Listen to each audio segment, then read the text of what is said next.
So welcome, everyone. I want to start by acknowledging that we're on the traditional unceded Indigenous territories belonging to the Coast Salish peoples, including the Musqueam, Tsleil-Waututh, and Squamish, and we're very honored and happy to be doing this work on their lands today. We want to start while you're just getting into your lunch and enjoying your lunch by showing a short video about diversity circles. Many in the room might be aware of diversity circles. It was launched as a partnership between the BCIT FSA and BCIT with a $150,000 grant from SSHRC. And it's been a real honor to do this work and to have everyone's participation, myself and the co-creator of Diversity Circles, Za Joseph. I also want to thank Teresa Place, the outgoing president of the FSA, and the board of directors from 2015 to 2016 who originally approved this project. I want to thank everyone who participated, BCIT for supporting our SSHRC application, and Kathy Kinlock in particular, who in May made an announcement that BCIT will continue the ongoing funding for diversity circles now that the SSHRC grant is over. So thank you very much to Kathy and to BCIT for continuing this important work. I also want to recognize Kyla Epstein, who's the project manager for Diversity Circles. One of the great things about Diversity Circles is that it gains its own momentum. And so the event today had two faculty champions. Catherine Golder from the Communication Department and Mirella Gudica were the faculty, from Computing, were the faculty champions. So Catherine and Mirella, if you could just stand up for 2 seconds, I want to recognize you.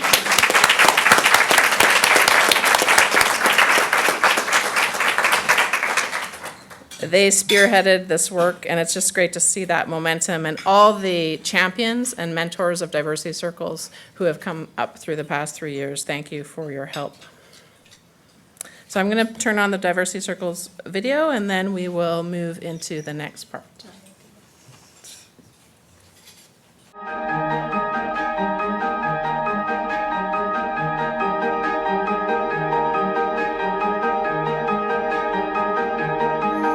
The discussion of diversity and equity that we've done with Diversity Circles has really enhanced what's happening at BCIT. There's lots of groups that are doing great work around campus, but sometimes they're not linked. We're really blessed and humbled to have the knowledge holders from Indigenous communities with us, and today was a great example of that. We're so fortunate to have the wisdom of the elders shared with us, to have elders participating in our events, other staff from Indigenous services, visitors from local communities and even distant communities, and it's just amazing to have that. When we came together before contact, it was material things. We didn't know money. And we would give certain gifts, handmade gifts. And this is how we grew up.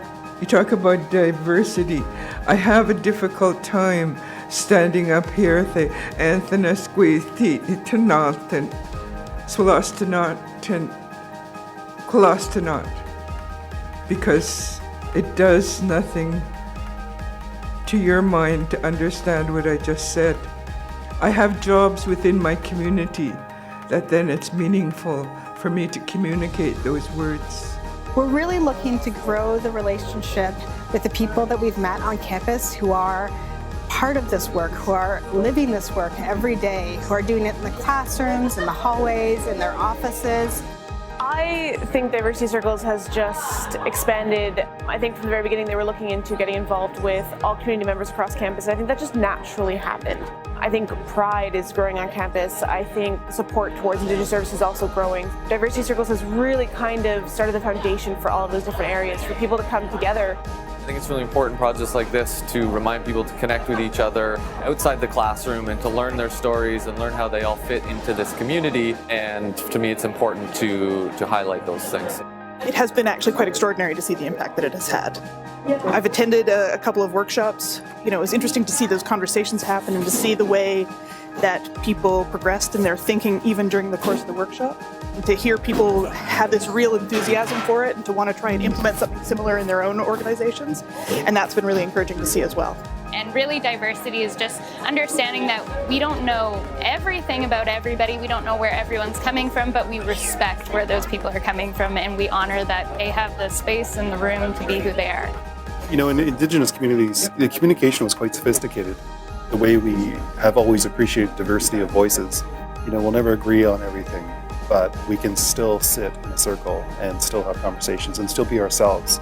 I think the more we feel that we're part of a community at BCIT, the more work will get done, the better we'll work together. And I think it shows not just within our work relationships with each other, but it affects the entire institute, it affects the students, it affects our standing in society. It's all a good thing.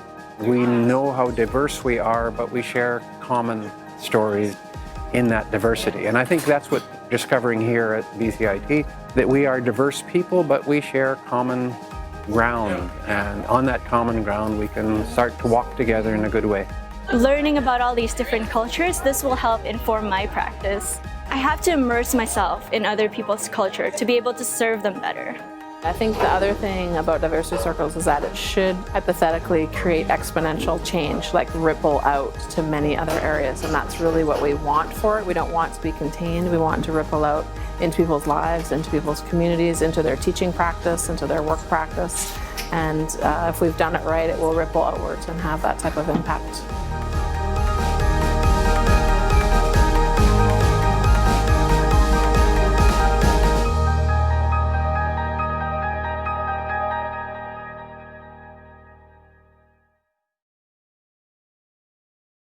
Okay, so I just wanted to mention a couple of things to sort of housekeeping items. Please continue to help yourself to food and things like that throughout the time here. There's a sign-in sheet just in terms of tracking numbers and folks that come over by the door, and I've got another one that I'll start to circulate as well.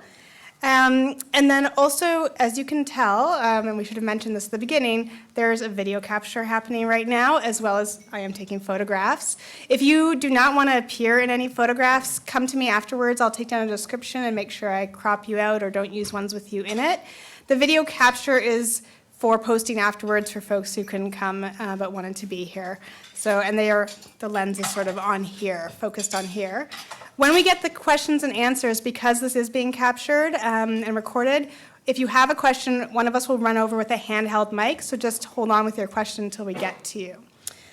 Okay, so we are really excited. As many of you probably know, Diversity Circles started out as a project sort of geared towards the people who work at BCIT and work in the BCIT partner world. And with the expansion of the funding from BCIT, we can now open it up to students attending the events, and hopefully we're going to work with more students in the future. We were able to work with students as our ambassadors in the past, but we want to grow that.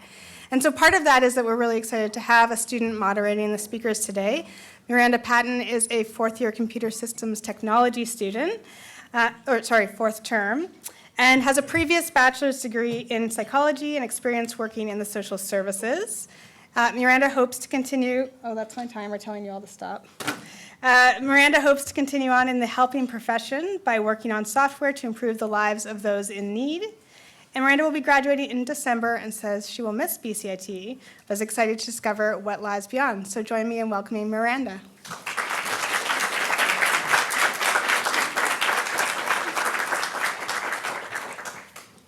So I'm going to introduce our first speaker. So Fariba is the past president and currently on the advisory council of SWIST, the Society for Canadian Women in Science and Technology, a nonprofit association that encourages and empowers women and girls in science and technology.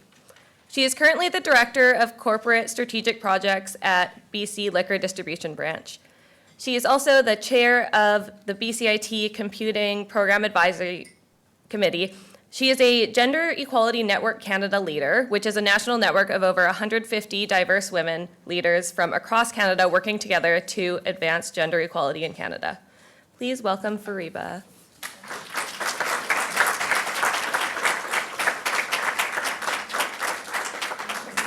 Where is the... Oh gosh. Thank you, Miranda. Top right. Sorry. Oh, Shift F5 should work. Okay. Nope. Oh, present. That makes sense. Sorry. Oh, and this is the cursors. Sure. Thank you very much, Miranda. Hello, everyone. Thank you for the intro, Miranda. I want to start with telling you about my technical background. I am, by heart, a technical woman. So I got my hardware engineering degree from Iran, and I was working, designing boards and setting up computers before I moved to Canada. And when I came here, I started to work actually in software engineering. And right now I'm working in more project management, but I have a very, very close relationship with BCIT. Every time I needed to improve my technical expertise, I took some courses at BCIT. And also, from the time I'm working with SQUIST has a very strong relationship with BCIT as well. So when I was talking to Mirella about what we want to talk in here about, she mentioned that we had already discussed all of the aspects of diversity, why diversity is good, and we were talking about gender diversity in general, which is the biggest category that we can think of is women, that they are 51% of our population, but they are not represented the same amount everywhere, right? So I decided to actually talk about what we are doing with the SQUIST and what are the actions we have started to take so far. Basically, we all know diversity is good, right? If I come here, still you guys hear me? Is that okay? So we all know that diversity is good. And it's not just about diversity, it's diversity and inclusion, right? Because one of my mentors always says, diversity like, oh, thank you. Diversity is like inviting someone to a party, and inclusion is asking them to dance, bring them in, helping them. So we know they are good, but what we are going to do about it? Few years ago, I started to think about myself. I said, well, I have all of these experiences. Why I am not getting to more leadership roles? And that's the time that actually a good friend of mine introduced me to SQUIST. So how many of you know about the SQUIST, Society for Canadian Women in Science and Technology? Quite a few, and I'm actually glad to see a couple of gentlemen know about it, so good for you. So at that time, we started to think about how we can add more women leaders in the STEM fields, in science, technology, engineering, and math, to become more leaders in Canada. So we did a lot of work. We worked with V4She. Perhaps you all heard about V4She is going to happen. I think it's today, or it was, yeah, it was this week. It's today, I think. So we were one of the first groups that we worked with V4She, and many other activities and engagements. We tried to find out, okay, we are talking about all of these things that diversity is good for 30 years, but what we're going to do about it, really? And we got to a certain point that we need to take some initiatives at individual level.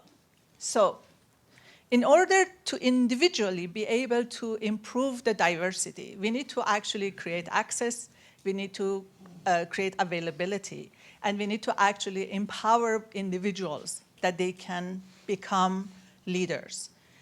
And that's what we started to build a mentorship program for women in STEM. I'm going to talk about it a little bit later, but that was from an individual level. Then we thought, okay, we have done individual, but no matter how much effort I put in there, am I going to get a role?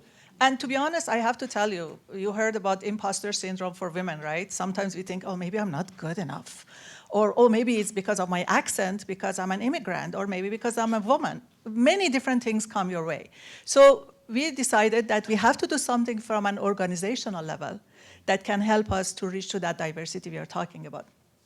And that's why we came with the concept of not change woman. Like, I was always thinking maybe I should go and improve my accent, not to have an accent. Then some of my mentors said, no, we understand you. Why do you want to change your accent? I said, well, maybe I should not change myself.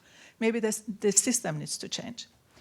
And after that, although even some organizations want to help, but still it should be a more mandated need from a government, from more power, that we can actually make the change happen. We all know change is difficult, so we have to have extra support to make the change happen. And that's why we thought that from a government perspective level, we need to have some work done. And we joined to Gender Equality Network Canada, that I'm going to tell you a little bit more about it. So we started with mentorship program with this vision. We wanted to have a world where aspiration, opportunity, and diversity intersect. And this came to us after a couple of bottles of wine. One night we were talking about our vision. And I found it is amazing. Like, it's simple, it's understandable, and we were not talking about men, women, or gender or anything. We are talking about diversity in general, right? And opportunities and aspirations. But for our organization, our mission was to help women to connect, collaborate, and lead through a dedicated mentoring network in science, technology, engineering, and math. And that's why we built our Make Possible. Make Possible is a platform that for mentorship is free for everyone to join. You can become a mentor, mentee, or both. You can decide in what area you want to become a mentor or mentee, and then it can connect you. I was just giving an example at our table. I wanted to get the feedback from a CEO level about something at the time I was working on. And I was thinking, I don't know any CEO I can contact. So I went to Make Possible. I was able to contact the CEO of MyTech from UBC. And just the next day, I have a meeting with him. And we had about 2 hours meeting. So that was helpful for me at the time. So it's a great opportunity for anyone individually wants to get involved in a mentorship program. I'm sure there are lots of mentorship talk is happening, a lot of activities is happening, but the platform can help you if you want to join. Now, when we go to organizational level, what are the things we need to do? So we talked about diversity, we talked about inclusion, right? What we were trying to do, we said in order to make diversity possible now, so we are going one level higher than just make possible, we are going to make diversity possible. And that's when we are talking to organizations and helping them to understand the benefits of diversity, first of all. Also to understand that what are their biases? What are the culture in the organization? How is it working for diverse group of people that are working there? So we engage with the specific groups and organizations in STEM fields. Like, for example, we are working with Traction on Demand from a technology side. We are working with the engineering group. We are working with a science company that I don't remember what is the name. But with all of them, we go through these exercises. And we try to actually help them to grow, to be more diverse, to grow, to be more understanding of their own biases. So what we normally do when we go to those organizations, we start with a diversity by design workshop. And that workshop there, basically, we talk to them about the business case for diversity. We talk about understanding their own unconscious biases. And the gender language is another thing which is very interesting. We never thought about it before. Even the job descriptions and everything, they have a specific languages. And honestly, I'm hiring a lot, and I always find myself that I'm biased when I'm hiring. So I have to check myself, go back and just say, okay, if this person was a woman, I would think the same, or if this lady was a gentleman, I would think the same or not. So we have to check ourselves. What we do normally, for those organizations that we work with, we create a roadmap for success. We work with their HR groups, human resources, that they can actually think about their recruitment and retention after that, development and promotion. Like, one of the things that you can think about, if a woman goes on paternity leave, right, after giving birth and come back, what are the things we can do to help them, especially from a technology perspective that is moving so fast that they can come back with confidence? Like, can we have something at BCIT that can help them to very quickly adopt the new technology or not? So those are the things we have to think when we think basically in a higher level. Also, workplace culture and family-friendly policies. Can they bring their kids into work, or do they have a daycare or opportunities like that? So those are the things I think we have a lot of researchers in the room. So always think when you do any research in any area, always think about diverse group of people that you're supposed to be impacted by your research. And then we try to find the ways that we can minimize the biases, individual biases, organizational biases. Actually, I had a lot of caricature, which I didn't put in here, but it was showing all of these different pictures from boardrooms and executive team members of the big companies, that they're all like looking the same, basically. And giving an issue to the same people, they always come with the same results.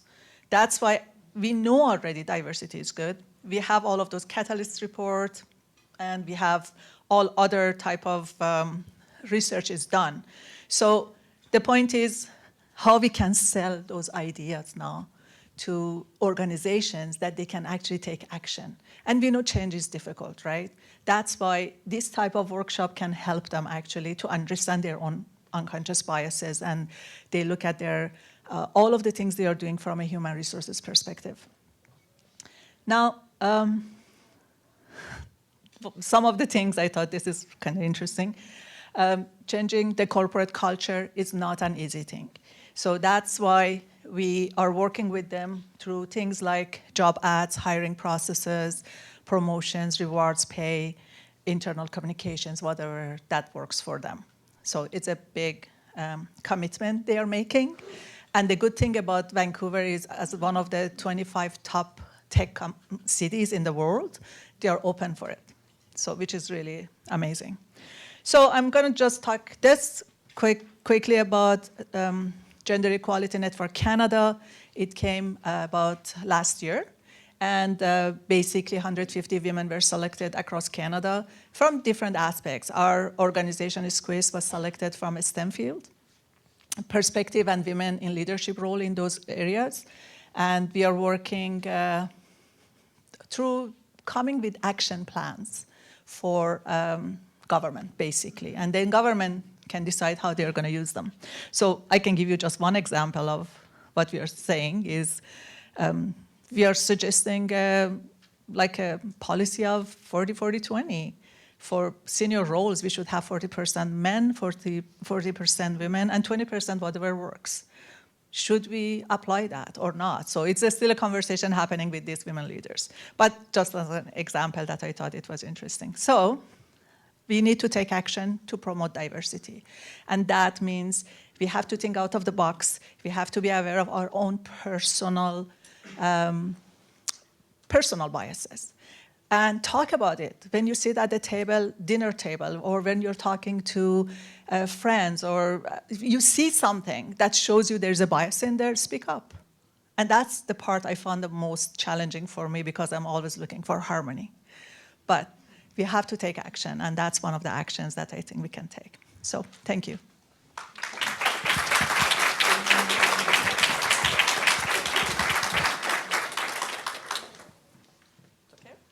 Should I turn this up?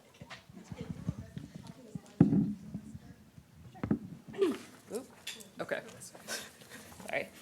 So our next speaker is Kathy. So Kathy is the president of Engineers and Geoscientists BC. She's a professional engineer in BC. She has been teaching mechanical engineering at Camosun College since 1994 and is an adjunct professor at UBC. For her doctorate of social sciences, Kathy explored the perceptions of gendered careers in high school with the goal of increasing gender diversity in engineering. Kathy is a fellow of Engineers Canada. Please welcome Kathy.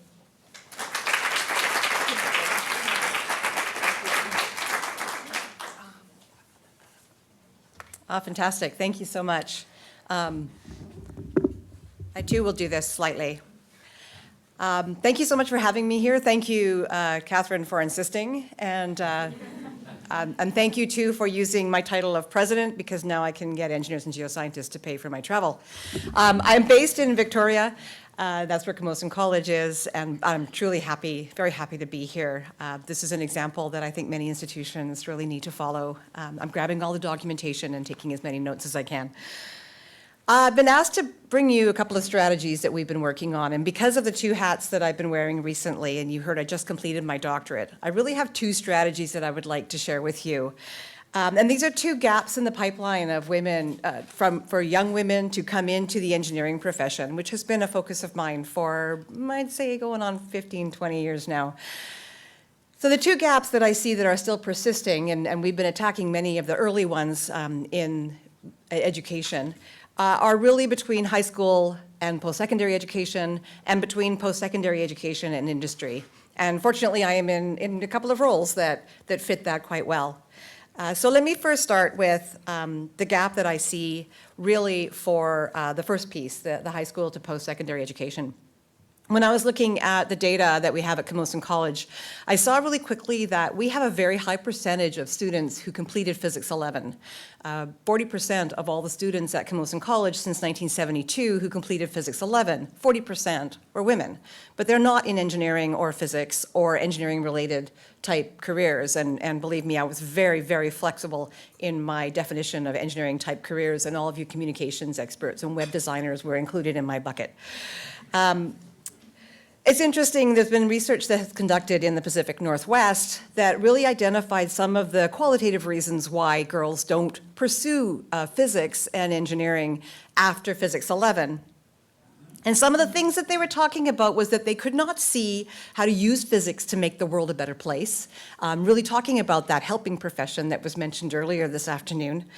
They couldn't see what new there was to learn in physics. It appeared to them that physics was a dead science, which is kind of bizarre. But that was the perception that they were receiving. And the third piece was that they didn't feel like they belonged in the physics classroom. When probed further, why do they not feel like they belonged in the classroom? They cited things like, boys' questions are always answered first. The teachers always spend more time with the boys. When boys ask stupid questions, they're taken seriously. But when girls ask stupid questions, everyone laughs. So we thought, well, that's kind of interesting. So I probed a little further with my doctorate, and that's what the focus of my doctoral research was on, was looking at the Physics 11 classroom. How can we make it more inclusive to boys and girls? Looking at both. And my research findings, I'll tell you later, I found some unexpected findings, but did discover that the techniques that we employed really do increase belonging for girls and boys, for everyone in the classroom. And I think that's what we're really looking for. What I did was introduce the engineering design process to these Physics 11 teachers. And I said, why don't we start from a place where we pull context at the beginning, and we pull context from the students' lived experience. Not context that the teacher comes up with, but context that the students can identify. I mean, so I've given you the example of the suitcase roller that's broken. We were looking at friction. We had examples of trying to move a bed, trying to move a box at work, trying to ski, trying to play field hockey, trying to play rugby, using a scrum machine. We had lots of examples the students could bring. And then they were asked to work in small groups to identify the scenario and figure out how they could make a change. And then develop a prototype to test, come up with a verification test, and then from the data that they collected, determine what the theory was. And of course, it matched what the expectations were, but it completely flipped the teaching paradigm that we were seeing in schools in physics. In the physics education system so far, and from what I could see really across the continent. It's interesting, as soon as we changed the focus into the students' lived experience, the boys' sense of belonging also increased in the physics classroom. So the second piece that I wanted to talk to you about, and I'm very aware that I have about 5 minutes, so you can get that hook out if I start talking too long, because I'll go on and on and on about everything. The second piece is that retention piece that really we've been talking about, and that Fariba was talking about with her mentoring programs and the other networking opportunities available on various sites now. The research really shows quite significantly that in general, men tend to be more satisfied in the workplace if they have a good salary and if they can see that the things that they're working with, especially in the technical sectors, if the toys that they're working with, the products that they're producing are interesting and fun in general, right, in general. And in general, women tend to find more satisfaction if they can see how the work that they are doing has a positive social impact. And if they work with colleagues that have similar positive attitudes and they get that kind of support in the workplace, definitely more of that inclusion and belonging. So what we've been doing at Engineers and Geoscientists BC is we jumped onto the Engineers Canada strategy of working towards increasing the number of newly registered engineers who are women to 30% by 2030. This is their 30 by 30 program. We've been working with the other regulators across the country, sharing best practices, supporting each other. We have teleconferences where we talk about some of the ideas that are at play in each of our provinces and territories, and then building on those ideas and trying to implement those things at home. So when I was the 30 by 30 champion 3 years ago for Council of Engineers and Geoscientists, British Columbia, I initiated a 30 by 30 network in the province. So we began to call on all of the divisions and branches in Engineers and Geoscientists BC and ask them to appoint a champion at the table. And the role of that champion is really to be an advocate for inclusion, keeping in mind the women in engineering lens and knowing that any changes that we make for women in engineering are bound to spill over into the other profession that we regulate, which is geoscience in British Columbia. So that was how we started to build the network, and that was how we connected. I connected with BCIT, and Catherine Golder and I were connected, and I asked her if she would be one of the 30 by 30 champions for BCIT. We're very fortunate here at this institution, and you now have two 30 by 30 champions, not only Catherine Golder, but Phyllis Chong. Is Phyllis here today? No. So I'm really excited because what it means is that you have representatives at more than one table who will sit there and be an advocate for women at the table. The idea, again, is that we can share resources across the nation, across the province, and now between institutions. We have 30 by 30 champions at Vancouver campus of what's that big institution? UBC. We have a 30 by 30 champion at the Kelowna campus. We have one at SFU. We've got one at Camosun College. We're getting one at UVic. And it's another way that we can start to connect these institutions and share resources on best practices and how to increase the number of women recruitment and retention. Just in case you're interested, it has been slowly working, really slowly. So part of the reason why I'm very happy to be here too is just to share with you some of our work and to encourage you at your tables, if you can also be an advocate and speak up, give the minorities at your table a voice, give them the space to have their voice heard, help them to find their voice. And that's really what this is all about. Our latest statistics here in British Columbia, we are at 13.8% women for our registered engineers. We are now at, as of 2017, our newly licensed engineers were 15.2% women. That's an increase from the year before. And the best news that we have right now is in British Columbia, 21.9% of engineers in training, so graduates who have not yet registered, are women. So we're working towards our goal, and we're hoping to meet it, but I believe that by connecting, by sharing best practices, by supporting each other, and just by being advocates, allies, open-minded people at the table will go a long way to helping that happen. So thank you so much for your time. If you have more questions, I'm really happy to say whatever it is that I can into your ear. If you want more information about 30 by 30, I encourage you to check out our website. We have a number of resources online. We also have a mentoring program for engineers and geoscientists. All members, student members, are included in that. You have access to that mentoring program. And if you want to just get a hold of me, I put my email on there too. Thank you so much for your time and attention.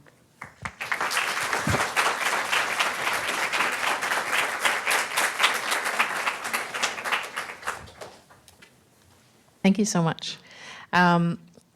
I have a piece of sad news, which is that Stephanie Redivo from SAP contacted me to let me know that something urgent and unexpected came up, so she's not able to be here today. Fortunately, I attended Stephanie's plenary talk to some of our alumni on September 15th, and so I asked Stephanie her permission just to share a bit of the work that Stephanie is doing, so that although I pale in comparison to Stephanie herself, I hope you will indulge me and we'll learn a little bit about SAP's work. So Stephanie is the Global Diversity and Inclusion Senior Program Manager at SAP. She led the planning and execution of the EDGE certification across 12 countries. EDGE certification is the Economic Dividends for Gender Equality certificate, and SAP was the first multinational technology company to be awarded EDGE certification. And in her previous role at SAP, she was a senior project manager for business intelligence and Sci-based technology, managing new release training for all consultants across North America and Europe. So I'm just going to show a short video and then share with you just a little bit of Stephanie's slide presentation. I was born in a really small village in western part of India. My autism is classified as Asperger's syndrome. As a female, I was actually quite scared to apply for the position. I didn't know whether I could be myself or what was the right kind of thing to do. Companies just weren't willing to look at me and take me seriously. It's very common that gays, lesbian, transgender, they don't hire. Make sure you have enough time for your family and be a good employee and have a good job as well. I've got a dream. While I'm wiping the desk, I'm like, one day I'll be sitting in this meeting room. I wasn't sure if my experience was still valid. My wife was 6 months pregnant when I accepted the job at SAP. I can say there was jumping and screaming in an elevator. And after I entered SAP, I got to know the policies that involve diversity. I felt in that interview like I wasn't being judged at all. My strange behaviors were not pinpointed. Studies show that with a more diverse workforce, you get higher profitability and higher growth in revenue as well. So it's a no-brainer, really. It doesn't matter who I am. I have a pretty normal life, just in a wheelchair.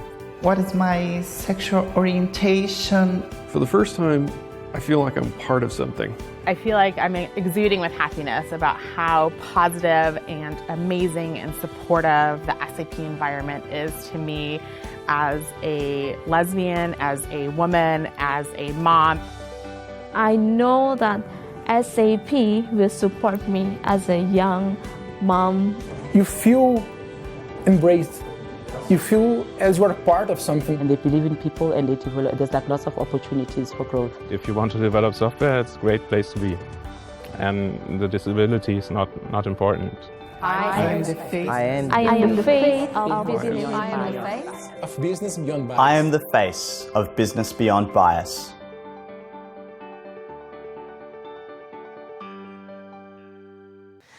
Okay, so as I mentioned, Stephanie did give a plenary talk to some of our BCIT alumni in the technical writing program, and we also invited computing students and other technology students to that particular talk.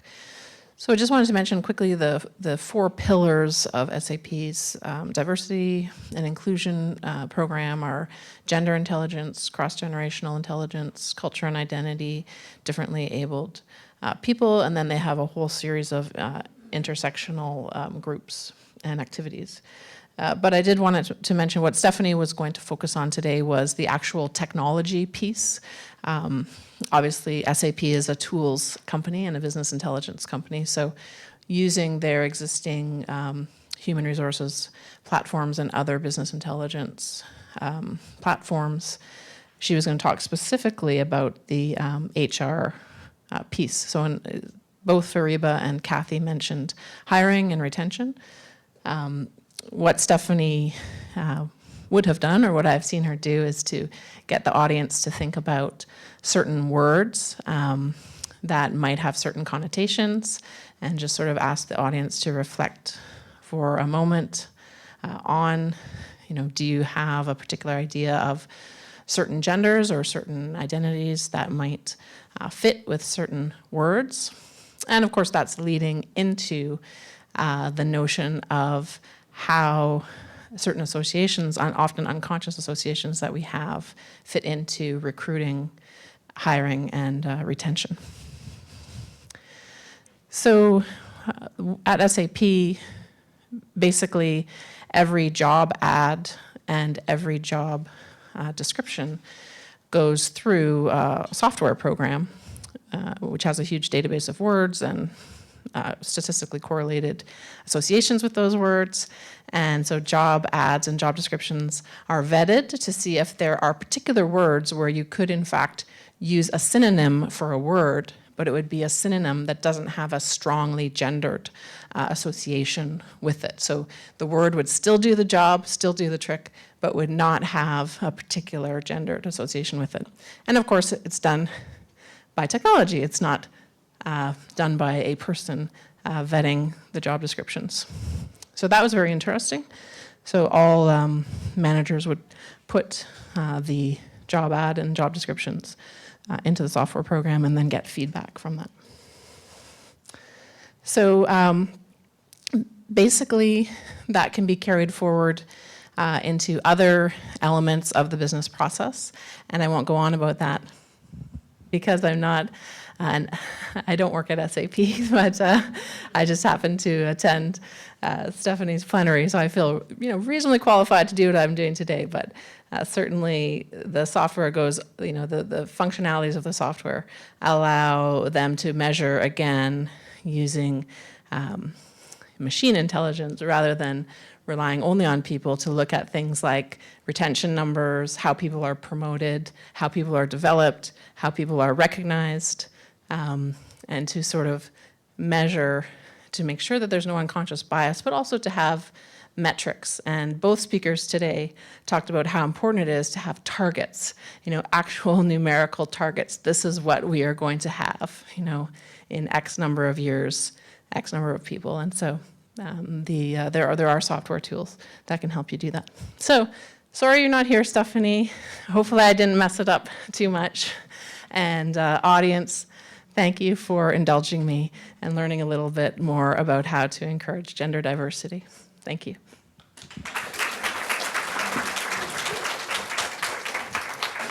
So what we'll do is we'll get Kathy and Fariba to come back up, and then if folks have questions for them, and I'll be running around with the microphone, so just put your hand up and we'll grab you. And I'll give you each one of these. And I do want to mention that there's trays of bannock, delicious bannock over here, so please make sure that you get some and don't leave the room without it. I think it's a duet here. Anyway. Yeah, we lost a mic, so any questions? No.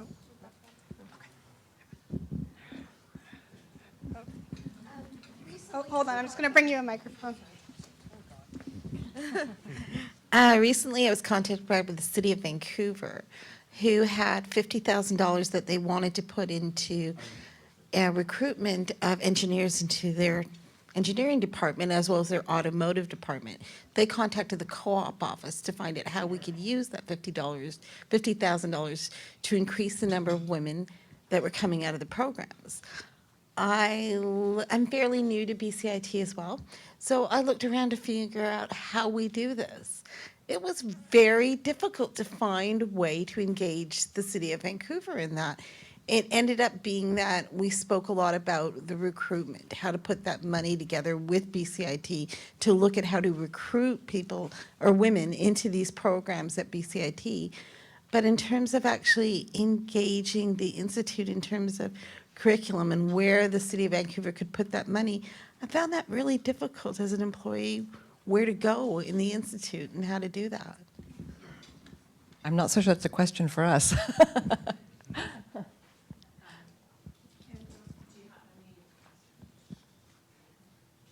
Well, you're right. It is more a question for BCIT, but do you have any insights about how you facilitated the flow of information or what techniques you used to make sure people were aware of the programs that you're forwarding in your areas? And then I will also attempt to answer, but... Well, I'm going to just answer the way we work at Squest. So basically, we actively looking for different opportunities. We have a board member, which is basically for grants, working on it. We have a big movement. Is a new initiative we have started. It's called Squeeze, the Spirit of Squeeze. We want to put funding enough that we are not always looking for funds from government. So basically, we are doing two things. We are actively looking for those type of grants. We also have committee members that they are trying to apply for them, right? But finding different resources that they can actually get involved, or the organizations that you need to work with, that's a different story. You have to plan for those things ahead of time. You cannot just be at the instant go and find things. So, but this happens. So the best way, I would say, some organization like BCIT can handle it is always have people that they know these things may come, and then have some templates ready that they can start using them and applying it for them. We have been actually quite lucky. We found things in the last minute, like in the 2-3 days, and we were all able to actually turn them around and get benefit out of them. So it's a lot of extra work from your side or BCIT side that you need to take care of. If I may add to that too, I mean, my first thought when you said you had $50,000 that you're trying to figure out what to do with, I thought, well, we have a foundation, and we give a lot of scholarships to students, and I believe BCIT students often do get scholarships. So that's kind of one of the first things that makes me think of is how can you develop a strategy that will make the job postings that are posted on the job board more appealing to women? How can you use some of those more feminine-based words to make sure that those job postings are much more inclusive of not just men and women, but all gender identifications? And I was just saying at my table when you were talking about the wording that was up in your presentation on behalf of our colleague, that there is evidence that indicates that if you have job postings that use more of those masculine type words, that men will apply to those postings and women generally will not. But if job postings are created that have more gender neutral or even more feminine type words in them, that women will apply to those postings and men will apply to those postings. So really employers are losing nothing if they just change the language. The other thing that I would suggest is that there might be an opportunity for a co-op student within your own organization, within the co-op department, to do some work pulling together those kinds of resources and perhaps to create some kind of a filter, or maybe even to look at connecting and partnering with SAP and seeing if you can use some of their analytics to look at job postings that are coming in and then help employers to make them more inclusive. You did answer the question. Yeah, well, after I got past the I'd like that money piece, yeah. Other questions from the audience?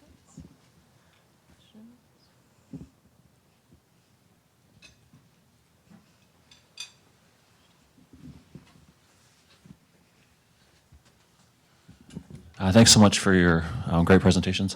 I'm not sure if it's much of a question, but I just wanted to sort of add to the discussion and the challenges of discrimination within our institutes and how we face it on an individual basis. I just speak from a racial discrimination standpoint or perspective, and I don't in any means mean to compare. But there's that issue of tokenism within our institutes and ways that we look at that. How do you face that question if that does come up? And I'm not an engineer, I work in the Indigenous department, but I'm curious on how that may come up in women engineering. Well, I was hired at de Havilland Aircraft in Toronto in the late 80s in the midst of all of the affirmative actions.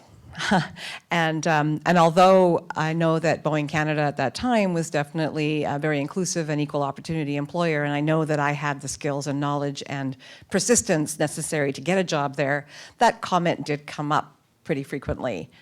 We just need more women on staff. We need to increase the number of women, female engineers that we have on staff. That's why you got the job. And at that time in my naivete, I would say, oh yeah, well that might be why I got the job, but I'm still here because I'm good. But I realize that that's a real barrier to a lot of minorities, and not just women, right? It's everything that we can do for women in engineering will benefit the whole population. So I think part of it is standing up when we hear comments like that are wildly inappropriate. When we're the recipient, to question, excuse me, I heard what you said, and I think this is what, I'm not really sure I understand what you mean. Could you explain that for me? Sometimes those kinds of comments really just need a light shone on them, and quite often the person saying them is not even thinking about it. Also, if we hear those kinds of comments being directed at someone in our vicinity, again, to stand up and say, excuse me, I think we need some clarification on what it was you just said. So that's kind of, for me, the easiest and safest way is just to shine a light.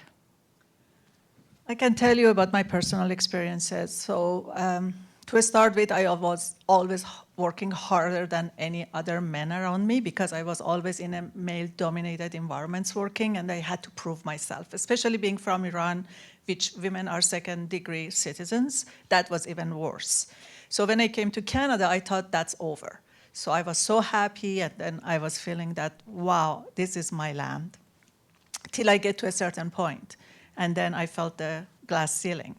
And then that's the part that I started to feel, okay, what can I do? So what I learned from some of the mentors, they told me just make yourself capable enough that you can compete with men. Don't think about being a woman or being minority or whatever you are.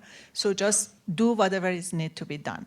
So still, there are times that I question myself, especially if someone has a comment or they they bring it up, oh, well, you have these opportunities because, for example, you're a woman.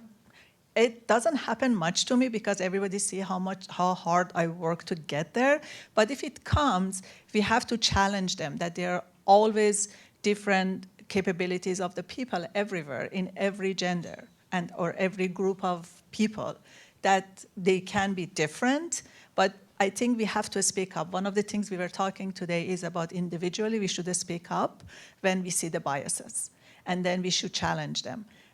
For people like me, I like always to have this harmony and nice team, and the stuff is challenging, but maybe the way Kat is talking about is nicer to bring it up and say, hey, please, can you explain a little bit more? What do you mean by that? And then maybe have some examples to talk about. So when you ask them to clearly talk about what they are meaning, so sometimes they back off. Other questions from the audience? I have one, but I'm holding off. Okay, my question is, if we were to give, well, we are going to give advice to BCIT leadership about how to move the dial on this particular topic. So for this question is for both of you, what would be sort of the top advice that you would give to BCIT leadership, right now, today, to move the dial? Not saying that there aren't things already going on, but I would love to hear from you, your top advice. I have one very quick one. Ask them individually, all take the Harvard Business Bias Test, because that's the time you are going to learn about your own personal biases. This is very, very important. Everybody is aware of it. And secondly, have some checklist, some measurement, that how many times you capture yourself being biased. And then there are things that you can do from an organizational level, something you are doing today, like with Diversity Circle. It's really important to have all of those things, but I think at the end of the day, it goes back to what culture we come from, what family we come from, how we have been grown up, what people we have around us. And knowing about ourselves, to me, is the first step. Yeah, and I would agree. Cultural stereotypes were certainly necessary when, millennia ago. It's built into our who we are and our DNA. It's the way that we could deal with urgent and emergent issues in an instant. You're not like me, therefore you're not from my village, therefore I must set up my defenses and protect. They're not necessary today, and we are sophisticated enough that we can figure that out. But often we I think, react. We use our gut reactions. We speak without thinking, and that Harvard implicit bias test is really an eye-opener, especially for those of us who've been advocates for inclusion and diversity and trying to create and foster an environment of belonging, to look at those tests and realize, oh, even I have some implicit biases that I was unaware of. So it's definitely a great start. The other piece that I would encourage leadership to consider is to really try to focus more on a meritocracy rather than quotas. Although we're looking at numbers to give us some metrics to measure whether or not we are being successful in including more women in engineering, for example, we don't want to start setting up quotas where women are going to begin to feel either that they've been allocated a position where they don't actually belong. That imposter syndrome is true. I mean, side note, when I was elected president, I went, really? Did they mean me? Did they know who it was that they elected? I'm thinking they did. But anyway, so we want to set up a scenario where we are as inclusive as possible. And a really brief story, I think, would help to identify this. When I was chair of the Engineers and Geoscientists BC Foundation, that's the organization that gives scholarships to engineering students who are on that path towards engineering. I asked if we could make our application program blind. We were giving out scholarships, 50% men, 50% women. We were being very even. And I just thought, I wondered if maybe our adjudicators were biased. Maybe they were actually giving more awards to women than really they deserved. So I suggested this to the board. They all said that was a great idea. And so we went through, and whenever the applications came in, one of the first things that our staff would do would be to eliminate all gender identifiers. So went ahead, sent it out to adjudicators, came back, and that first year, out of something like 40 or 50 applicants for 15 to 20 awards, 80% of the awards went to female students.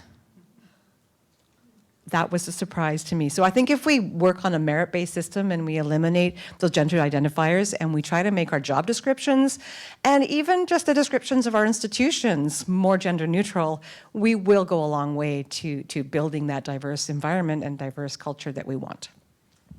I have to admit, BCIT has the great opportunity, besides all of these things, to actually make the life of the different organizations better by providing some programs that can help women, that they come back to work after maternity leave, or for anyone, not just women, for anyone who has an interrupt for any reason.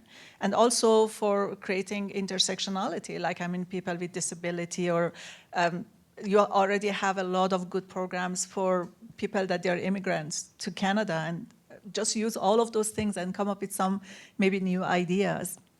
How we can help people, they come and stand on their own feet again, in a short period of time, and then they use whatever they can offer. Can I just say one more thing? Yeah, absolutely. You're not alone, right? We can form partnerships too, and being that 30 by 30 network is one such partnership that really exists in information sharing. But we just, for example, entered into a funding application for money. It's over $1 million to help us with this issue at large. And we're entered into this with ASTT BC, the Applied Science Technicians and Technologists of BC, and ACEC BC, which is the Association of Consulting Engineers of British Columbia. The three of us co-applied for this funding model. So as a team, we can do more than we can do on our own. Thank you so much. Those are fantastic suggestions, and I will pass them on to the powers that be. I'm going to finish. Oh, one more. This will be our last question. Excellent. Excellent. I want to keep us on time.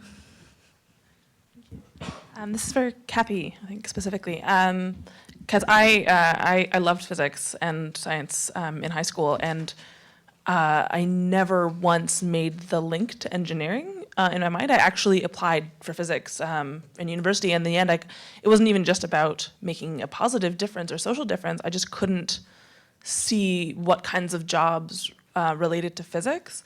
So now I'm wondering, because you're talking about how to help teachers, but for those of us that aren't teachers in the room, what can I do to encourage the young women that I know to help them make that link? Because I think I was 5 years out of high school before someone pointed out engineering.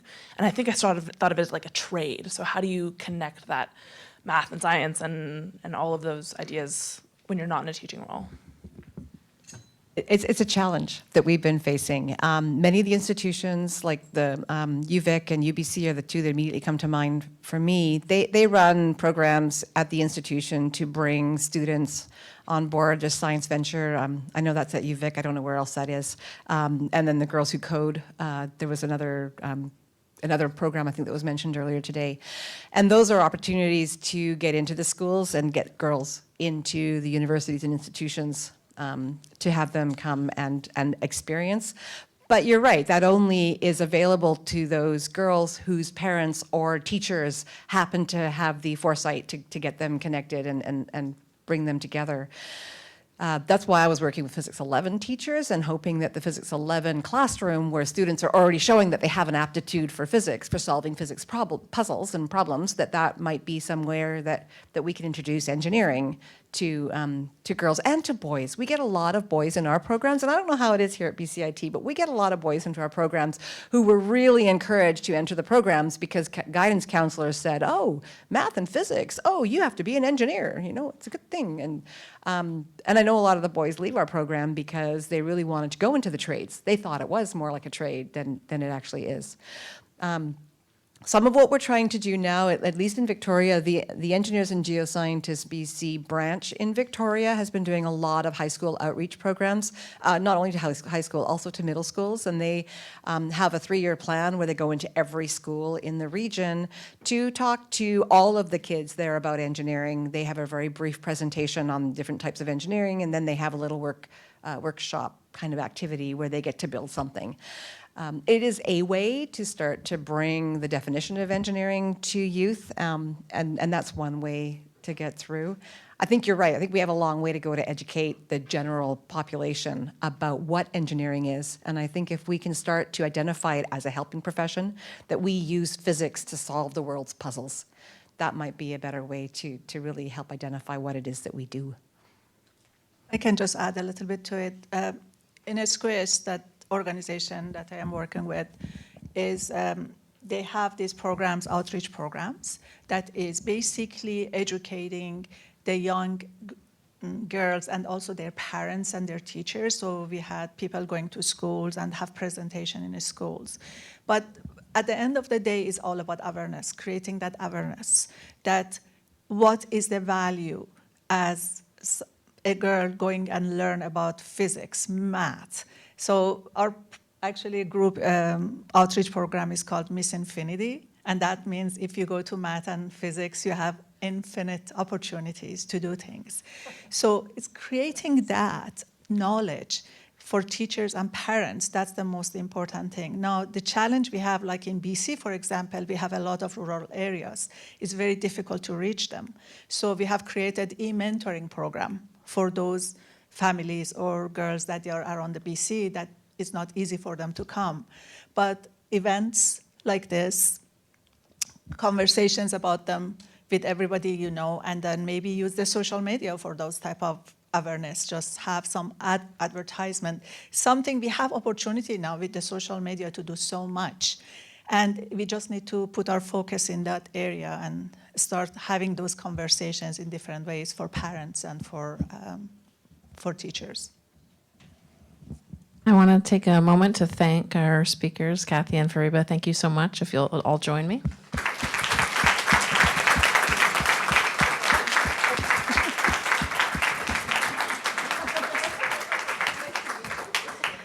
And I also want to thank our student moderator, Miranda. Thank you so much.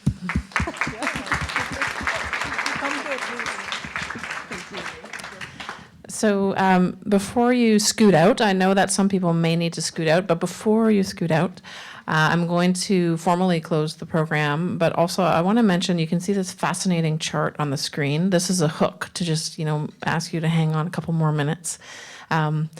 Some of you attended our event. Basically 1 year ago, we had an event on gender diversity in engineering and technology 1 year ago. And that focused really on sort of where we're at, why it's important, what are the issues. And so the organizing committee and the faculty champions were sort of like, okay, now what? That's why today is called Now What? How do we actually make sure that we're moving the dial? Because people know, students in the room know, faculty know, staff advisors know, there's definitely a dearth of women in computing and engineering programs at BCIT, just as there are in so many other post-secondaries.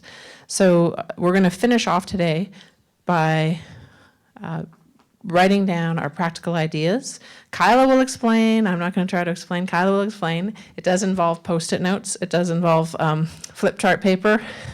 So even if you have to scoot out, please try to spend a few minutes with the Post-it notes. Plus, you can also add feedback online. It says in the bottom right-hand corner of this slide, want to add your input later, go to this place in Google Drive, and you can add your input later. So before you scoot out, I really encourage you to stick around for a few more minutes. As far as formally closing the program, I want to thank all of you again for your time. We know what a busy time of year it is. We appreciate your time. We appreciate your input. And we appreciate your support of Diversity Circles and of each other. Thank you.